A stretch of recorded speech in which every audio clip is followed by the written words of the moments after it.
Much better than last time. It seems you're learning Valhalla's rules. Sigrun, love, what's the latest on Midgard? Life returns at last. After the Hellwalker desolation was followed by Fimbulwinter, I wondered if people would ever come out of hiding, or if there were any left to.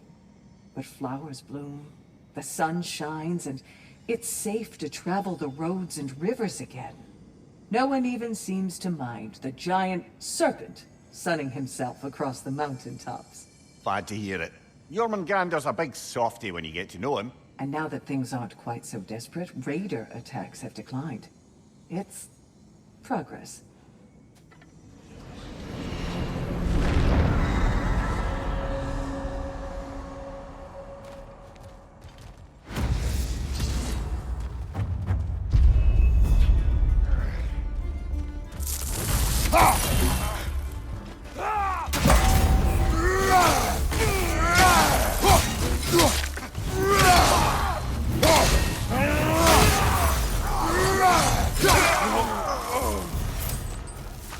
Since we keep going back in, I take it this process is working for you somehow. Yes. Succeed or fail, I feel progress, clarity. I need to see it through. Very good, brother.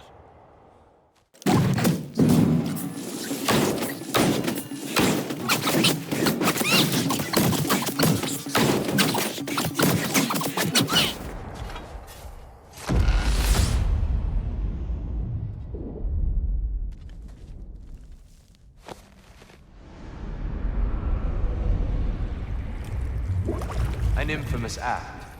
One they still spoke of in the years of rebuilding. I somehow doubted they meant it so literally. I'll give you this, brother. Your technique has improved immeasurably.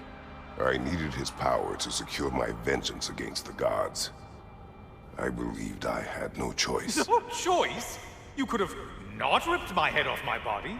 That was absolutely an option. And he's back. But that wasn't the worst of it, was it, Kratos? Killing me deprived Greece of the sun. They were plunged into perpetual cold and darkness. Crops ceased to grow. Famine descended on our homeland. Not that you cared. Enough. He is bitter, isn't he?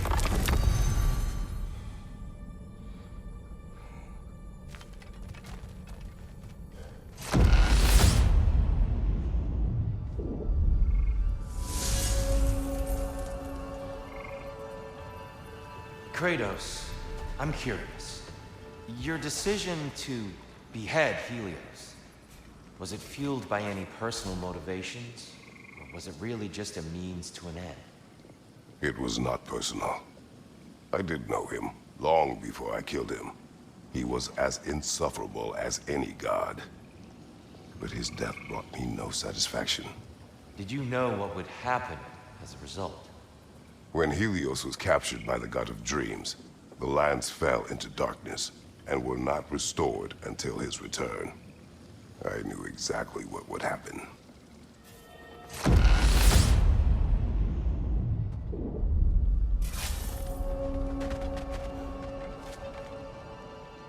Kratos, I hope you'll forgive me for overhearing.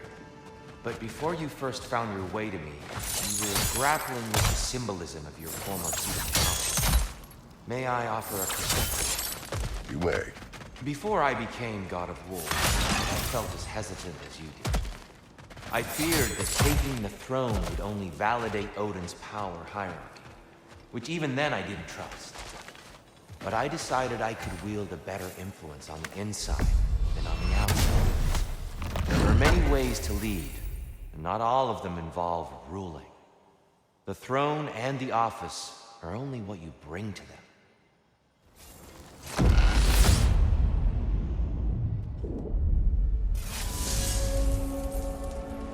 Tyr, earlier you spoke to me as though I seek to lead.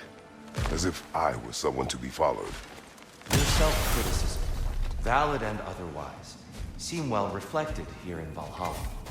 It's no accident your mind manifested that throne. It's more than a symbol. It's a challenge to revisit your assumptions. Mimir is right. You have the power, and I think the wisdom, to redefine what it means to you. To assert that power is to prove to yourself that the chair doesn't change you, doesn't make you a new person. Not if you know who you are and why you serve.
Son of Thor out of your memory, of all things.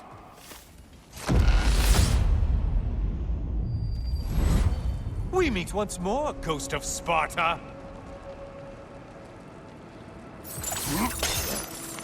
And lest we forget, Kratos, lest we neglect to place your deed in full and proper context, I saved your life.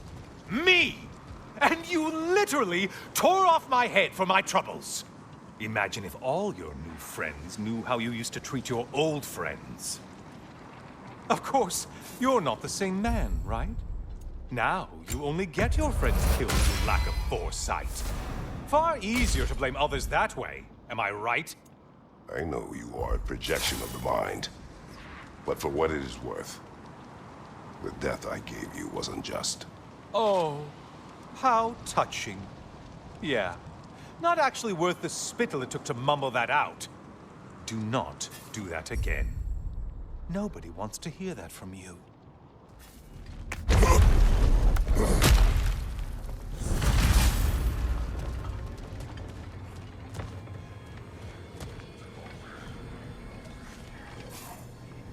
A little something to remember me by.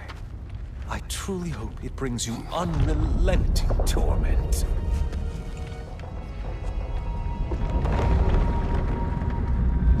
Chills you just a little when they do that, doesn't it? Feels like judgment.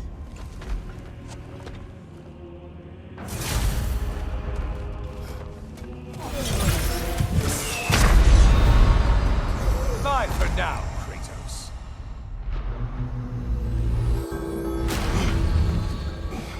Let's not forget to strike a bargain with Valhalla while we're out here. Every advantage helps. The elite enemies Valhalla has chosen for you to target will only continue to manifest. You must adapt and employ all available resources, or you will fall again. Sigrun, inside we encountered a son of Thor. It wouldn't really be him in there, I can assure you. You have a memory of a past fight, and I'm sure Valhalla takes advantage. But why him? I don't think that's for me to say. Well, something for us to ponder in between melees.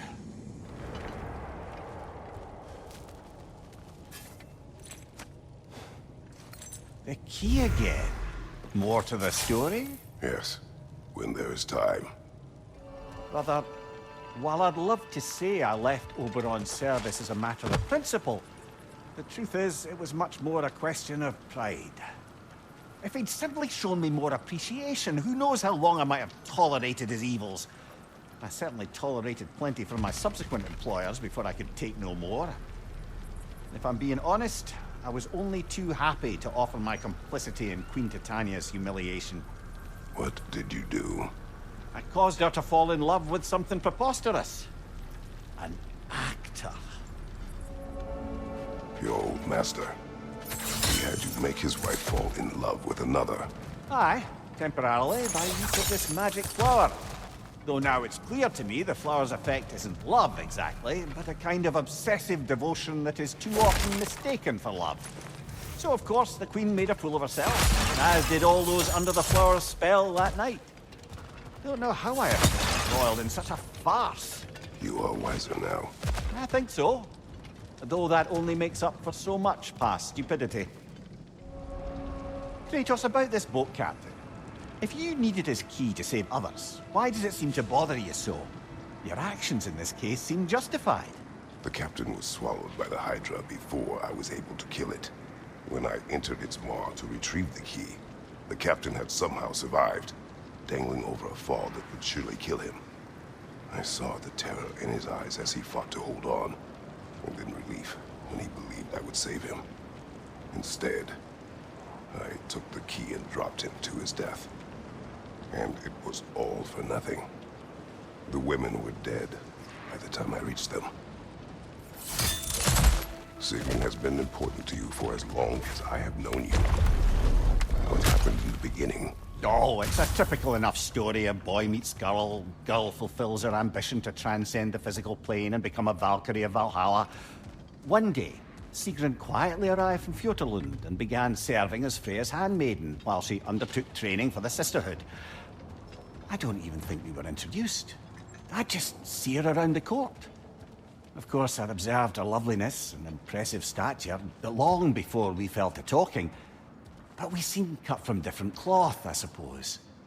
Never occurred to me we'd get along as well as we did.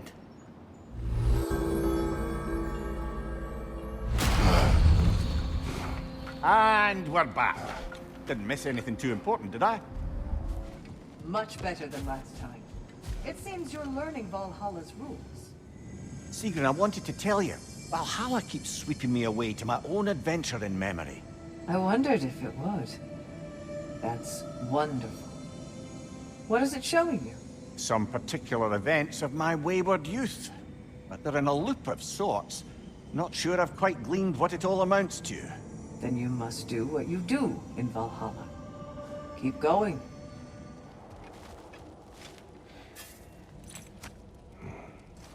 Ah, the key again. We will talk later.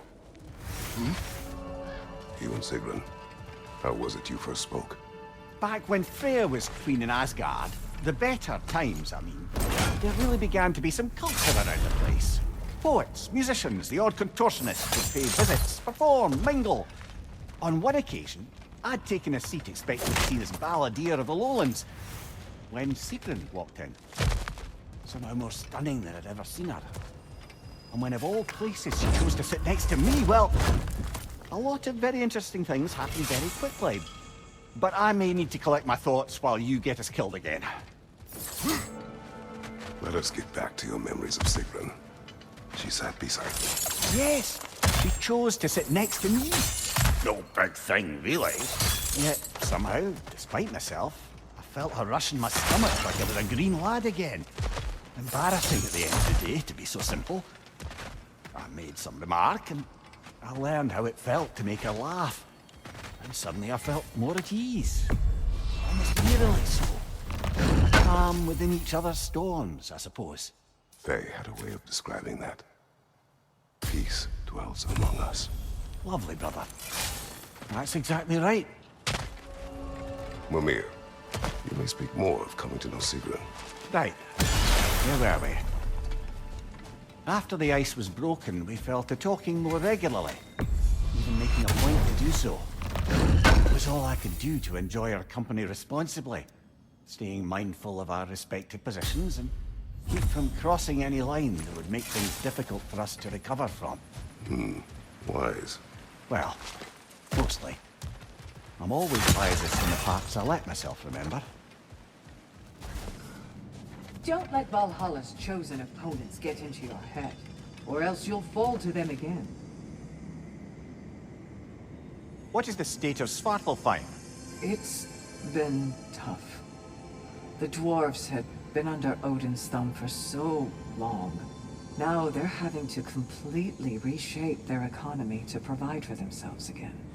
Many are looking to Durlin and other outcast members of the old resistance for guidance. But thus far, He's refusing the call. The wounds are deep, and will take time to heal. Once they do, Freya thinks Durlin would be a welcome addition to the Council. Let us hear more of your early days with Sigrun. Of course. I remember there came a banquet. I forget the occasion. I remember how breathtaking she looked when our eyes met in the crowd. She beamed and pulled a friend by the wrist to come meet me. "This is my good friend Mimir," she said. "He's probably the smartest man alive." The truth is that it was never something I believed. Not until she said it. Not until that moment when she perceived me as what I'd aspired to be. That moment, that extraordinary moment, I felt, in some indescribable way, home. Mimir, what happened next with Sigrun? She had introduced me as a good friend. And though I couldn't be entirely sure what she meant by it, for once I wasn't concerned with an outcome. Regarding Sigrun, I knew my answer was yes. The question itself seemed secondary. You were not upset she called you friend. Show me someone for whom friendship means lack of love, and I'll show you someone who wonders why their lovers never end up being worth their time. Perhaps. But you did not express your feelings. Oh, I don't think she could have escaped noticing them. I just never asked her anything I felt sure she'd have to refuse. Your relationship with Sigrun. Why so reluctant to tell her how you felt? She was on the Valkyrie's heart, preparing to transcend her corporeal form. That was her focus, chosen purpose, and I didn't want to suggest myself as an obstacle. I suppose I let some part of myself imagine she might recognize my affection, even reciprocate it. But now that we know what she was running from, obviously she'd never again risk choosing love over duty. A unique, heartfelt friendship, that is what could endure. And that is what I chose to embrace. Brother, you've told me many times of mortals you killed when in the god's service. What is it about this boat captain? It would have cost me nothing to show him mercy. His life was in my hands. To be so casually cruel. This man did nothing to me, and I treated his life as nothing. He was not a god who'd manipulated me nor bound me in service. I cannot hide behind my thirst for revenge. He was just a man afraid for his life, attacked and swallowed by a monster he had no hope of defeating. But the Hydra was just an animal. I showed him what a true monster looked like.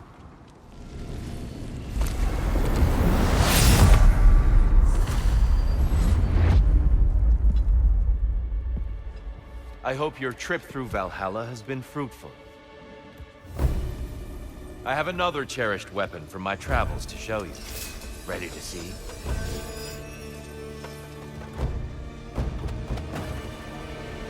Be ready!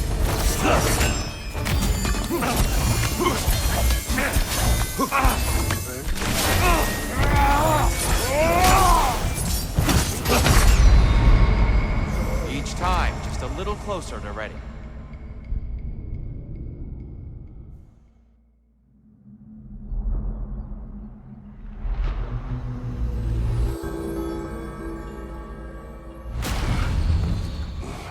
He's a natural warrior, but so are you. Come on, dust yourself off, man.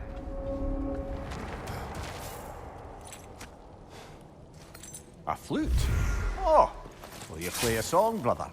It was my daughter's. But I will tell you of it later. Greetings, friend.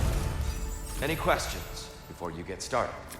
I was wondering, actually, did Odin ever try his hand at Valhalla? Of course. He explored it very thoroughly, in seeking to gain control of the Valkyries. But in the end, he found nothing here he could use. You see, Odin always looked outside himself for answers.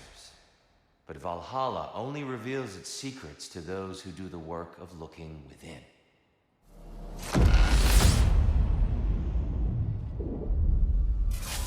Mimir, can you hear me? Has my voice broken through? Sigrun? Yes! Hello! How are you talking to... How long have you been able I to haven't hear? been listening to you. There's just something I needed to know. Valhalla is displeased with me. It wishes a penance of sorts. Trials to reforge my loyalty. I haven't decided what to do, but I hoped we could talk about it. Aye, let's do. Next time you die, Kratos gets a headache. The flute you found, you said it belonged to your daughter. I carved it for her as a gift. She enjoyed playing and was skilled with it. There was a song she would play. That I still remember every note of. But no longer. Brother, if you mean to recount the story of the day you were tricked into killing your wife and daughter, you don't have to. You've told that story before. We know how it ends. You needn't relive it. That's not the story her flute brings to mind, is it? No. The more that Valhalla makes me revisit my misadventures with Oberon, the more like a dream it all seems. Which is ironic. Back then in my youth, I could hardly bear to sleep. Then, with time, I came to value a proper night's rest. In captivity, it was nearly the only escape I knew. And then the need to sleep went away completely. And I don't miss the time lost, but damn it, brother, I do miss dreaming. The mind comes to terms with itself in ways only possible with your waking judgment out of the way. Our hidden desires, our anxieties, like a Bifrost window to what's going on in your soul. And Valhalla does the same. Aye. And I don't think I realized how much I needed it. Sigrun, what's this about Valhalla questioning your loyalty? I thought everything was all right. It is. For you are alive, and I am no longer in pain. But my transgression was not without consequences. Valhalla has penalized me. I could not enter now if I wanted to. In fact, I am not sure if it will welcome me in death. What? That can't be right. No one's more worthy of Valhalla than you. You can't have sacrificed that for my sake. It's not fair. There's no blame to place here. When you do what you know is right in your heart, the results are not always what you hope for. That doesn't mean it was the wrong decision. Now please, we've kept Kratos long enough from his journey. I insist. Go.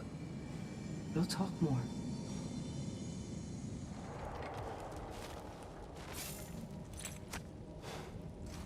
Calliope's flute again. Still on your mind, brother? Yes. I will explain later. Mimir, I've been thinking a lot about the costs and risks of what Valhalla would put me through to affirm my loyalty. It's enough to make me question not my love of this place, but is it really what's most important to me? If I can't answer that, then perhaps I am not ready for such a decision. Then you should take all the time you need. Absolutely. If Valhalla isn't what you truly need, then you have a rare opportunity to reassess your priorities. I'm glad you agree. Mimir, I had a thought. What you said to me, that you didn't think you could give me what I needed. Aye. I've been trying to figure out why you'd say such a thing. I know you don't say things without a reason, even if you don't know what it is at first. But I think I figured it out. It's not that there is anything lacking in you.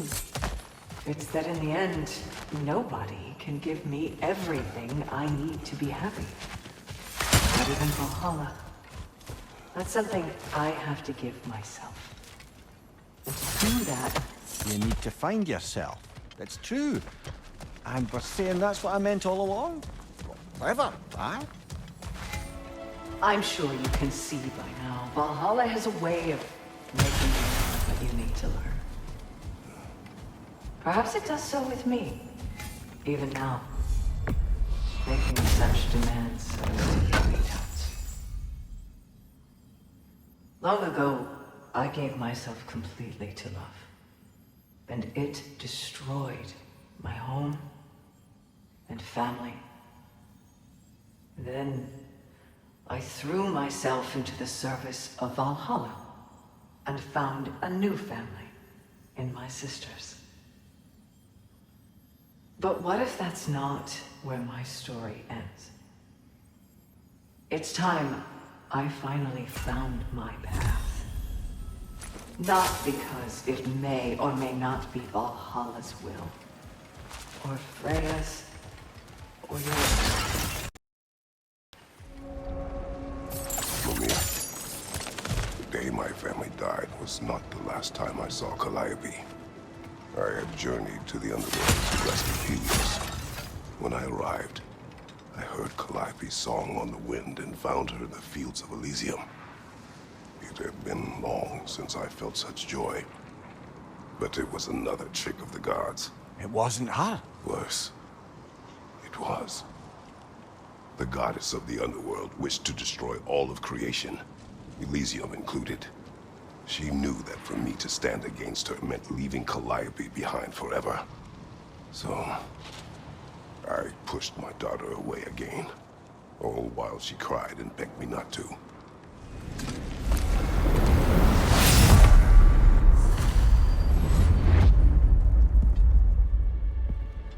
Kratos, I've been awaiting your return.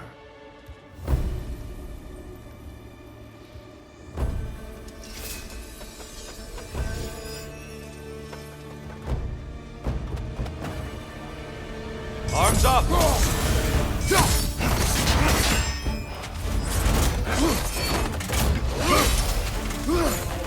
Trust your instincts, Kratos. Are you ready to win? Show me!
I yield.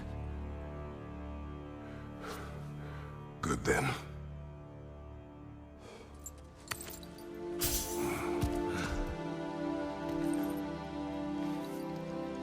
I don't think you were indifferent, Kratos. I think you were hurt. Deeply hurt. And you handled it unskillfully. Wait, is that you restoring the sun? You took Helios's chariot and put the sun back in the sky, but sacrificed yourself in the process. Yes. I fell to my death, and was saved by Helios. But this memory happened before I killed him. My evils were yet to come. What is the point? That your legacy has always been a complicated one. That goodness is not a destination we arrive at, but a practice. Misfortune may drive anyone to darkness. We resist it only through wisdom and vigilance. You are not so unskillful now as you were then. Better voices in your head, you might call it. I think that's enough for now. You have much to contemplate. Yes. Back to the beach then. You should be proud of your progress, Kratos. See you soon.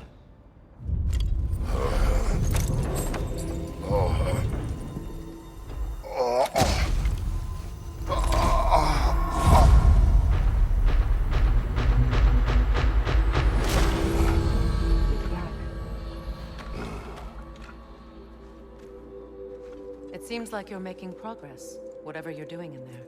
Perhaps. Listen, I know I made you feel like we expected more of you than you could give.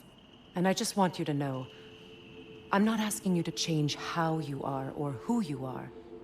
We had to break the old world to build a new one. Picking up the pieces and putting them together stronger.